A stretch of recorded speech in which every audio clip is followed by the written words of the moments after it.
Eamon, new polls are showing that Americans are actually embracing the administration's immigration crackdown. Your reaction there? Yes, ma'am. I think even in the border counties, as you see that the local residents actually flipped. Most border counties are now they voted for Donald Trump in terms of this effort, and that is because while they may have connections with Mexico or other countries, they're kind of tired of being felt like they're subordinate to those coming across the border, going onto their properties. As Texas is a majority or almost 90% of private property, this invasion that has gone across has greatly affected not only their lives, their livelihoods, and their safety as well. Lindsay, your angle.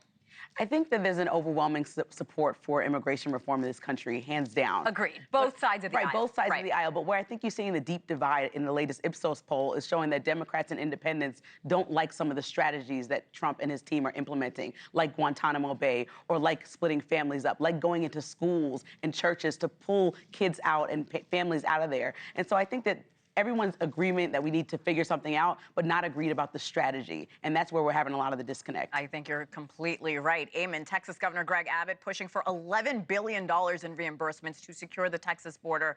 As someone, again, that was on the front lines, your reaction to that amount of money and how much, in your opinion, it takes to get something like this accomplished?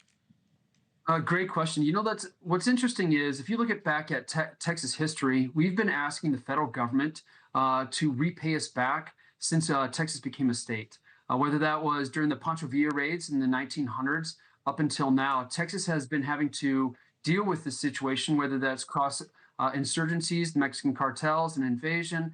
And so this amount of money is, I mean, it's quite a lot, but it should not be borne onto the state of Texas when the federal government's sole job is to protect its citizens and its sovereignty. And so really this should be the federal government's job to do this, not necessarily the state. We've just been having to step up. And you mentioned that earlier in the interview that you think local police is not the problem, but not really helping. So do you think $11 billion from the state of Texas is too much? No, ma'am. It may have not been enough, or it may have been allocated not in the best way possible. You could have had the military, just what the military is doing now. You could have had more National Guard between the ports of entry, having the illegal aliens go to the ports of entry and shifted there. So the money allocated itself was kind of like a knee-jerk reaction in terms of, oh my gosh, here's millions of people coming across. We need to do something, and that's what that happened.